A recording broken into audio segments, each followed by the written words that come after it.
program. And for the first part, may we call on Dr. Mundita Eslim, the chair of our working group. Thank you.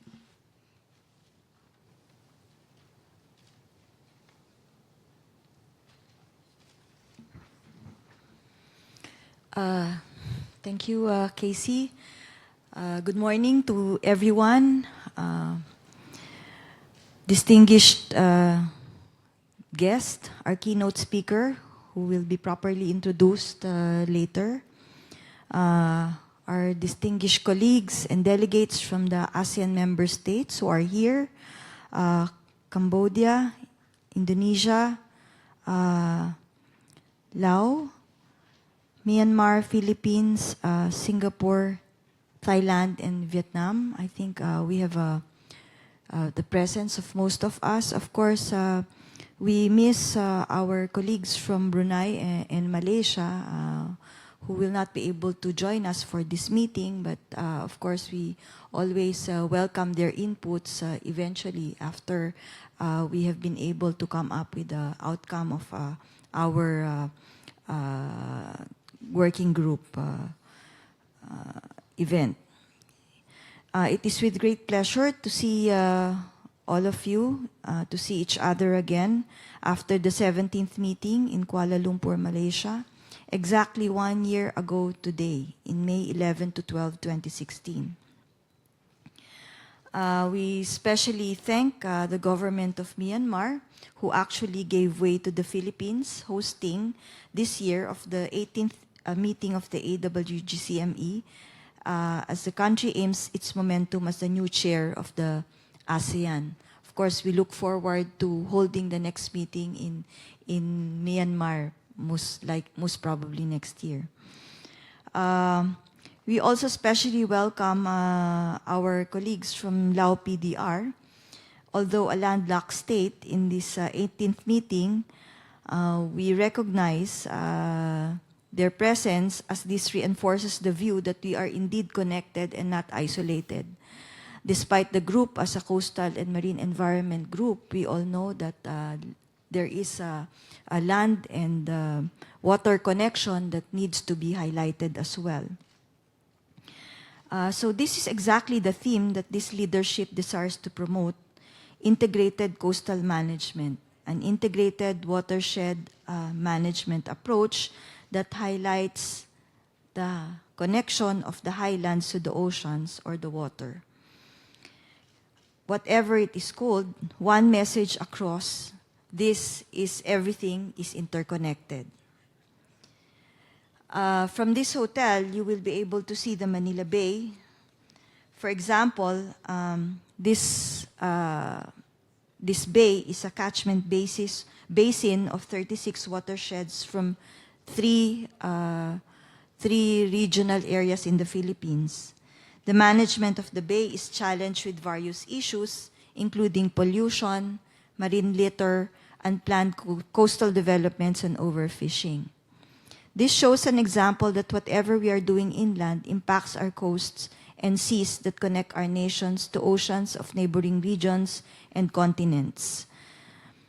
The issues of the bay cannot be addressed by one province, one municipality, one community alone, but we are now moving towards addressing it in a united manner, in an integrated manner, taking into consideration the watersheds that drain into the bay, as well as the activities in the surrounding communities, cities, and municipalities.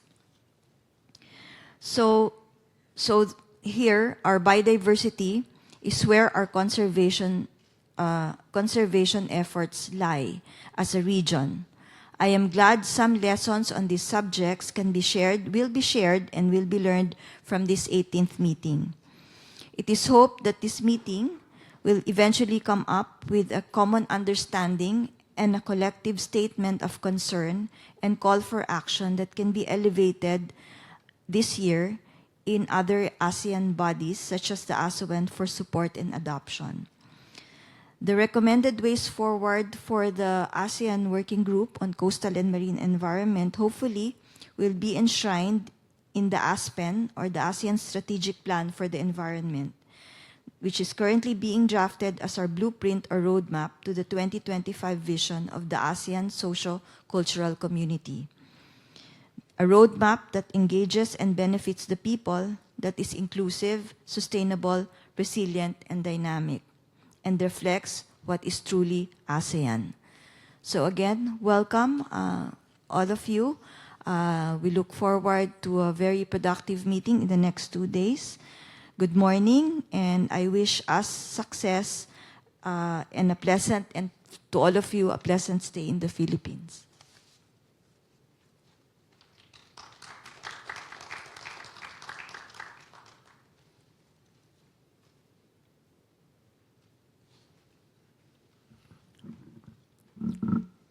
To formally introduce our keynote speaker, is Attorney Jonas R. Leones. He is the current Undersecretary for Policy, Planning, and International Affairs of the Department of Environment and Natural Resources. A forester and lawyer by training, he rose from the ranks, and prior to taking the sabbatical to pursue a Master in Public Management at the Lee Kuan Yew School of Public Policy, National University of Singapore, and the Harvard Kennedy School of Government, he was a director and designated as the head executive assistant to the Secretary of the Department of Environment and Natural Resources.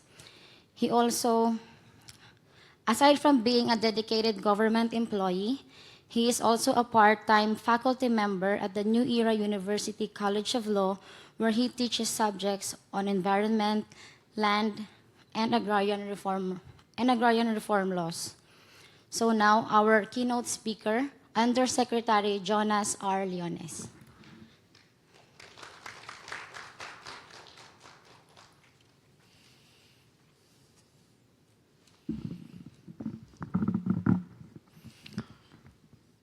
A pleasant good morning to the distinguished delegates. It is my honor and privilege to deliver to you the keynote message of our Minister, Minister Roy Cimatu. This could have been his first official speaking engagement because he was just recently appointed by our President as Minister of the Environment Department. But due to some pressing concern that he needs to attend to, as directed by our President, he conveys his sincere apology for not gracing this occasion. So please allow me, distinguished delegates, to read the keynote message of our Minister, Minister Cimatu. The Chair of the ASEAN Working Group on Coastal and Marine Environment, Dr. Mundita S. Lim, distinguished leaders of the ASEAN Working Group on Coastal and Marine Environment, members of the Philippine delegation, the business community, ladies and gentlemen, good morning. I thank the ASEAN Working Group on Coastal and Marine Environment and its chair for the opportunity to participate as a speaker in this year's meeting.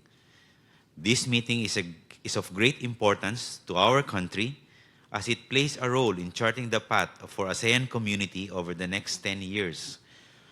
We shall be forging the roadmap through the ASEAN Strategic Plan of Action, which articulates ASEAN goals and aspirations to realize further consolidation, integration, and stronger cohesiveness of ASEAN member states as a community. I would like to emphasize the focus we are now giving on biodiversity conservation. The ASEAN region contains 18% of the plants and animals and is home to 3 of the 17 known mega-diverse countries, namely Indonesia, Malaysia, and the Philippines. ASEAN alone already has 1/3 or 86,025 square kilometers of all known coral reefs in the world. 60% of tropical peatlands are in Southeast Asia, which is about 23 million hectares. We have numerous endemic and rare endangered species and unique ecosystem services, storing more than 80 billion tons of carbon in forests, contributing significantly to the livelihoods of a substantial number of people. And crucial at this point, we have to acknowledge the immense threat these rich biodiversity in our region are confronted with. Thus, addressing these threats, ASEAN connectivity is all the more imperative at this point. The haze from the forest and plantation areas raged from time to time and crosses borders, affecting not just one country or two countries. The effects of illegal harvesting of giant clams, particularly in the Philippines, has adverse consequences affecting even beyond our country's territorial waters. Giant clams do not only provide food and shelter, they also reap builders and shapers. In this era of climate change onslaught, the corals dying through bleaching resulting from acidification need these giant clams to regenerate. Connectivity among ASEAN ecosystems plays an important role in larval dispersion.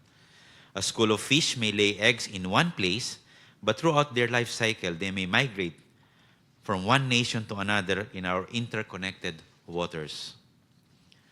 This year, our country will host the 12th meeting of the Conference of Parties to the Convention of Migratory Species of Wildlife Animals, or CMS. The CMS is the only global intergovernmental treaty established exclusively for the conservation and management of terrestrial, marine, and avian migratory species throughout their range. The Philippines is so far the only ASEAN country party to the conventions. And in this regard, I would like to take this opportunity to invite you all, my fellow Asian members, to be part of the CMS as well. Many of our migratory species are facing extinction.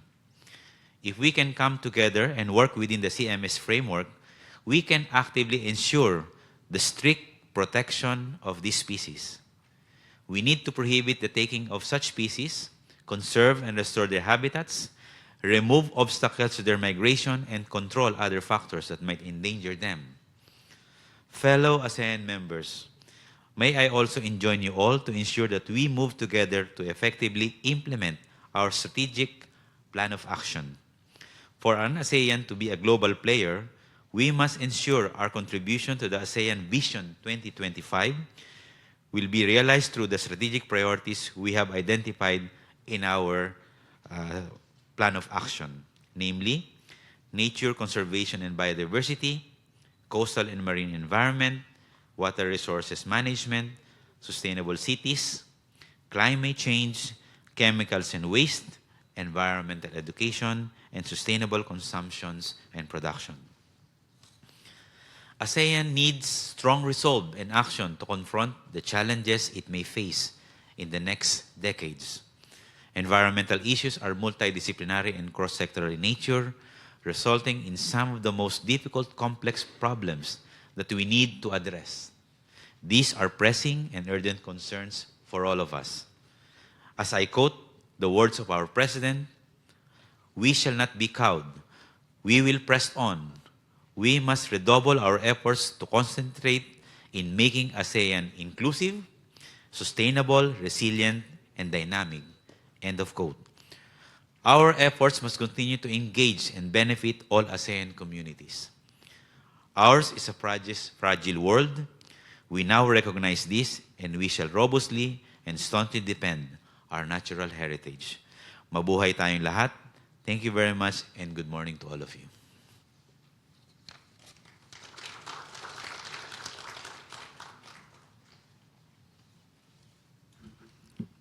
Thank you, Yusek Leones, for the keynote speech. At this junction, may we request everyone to for a traditional family photo. First is the head of the delegations together with our chair and our keynote speaker, to be followed by all of the delegates.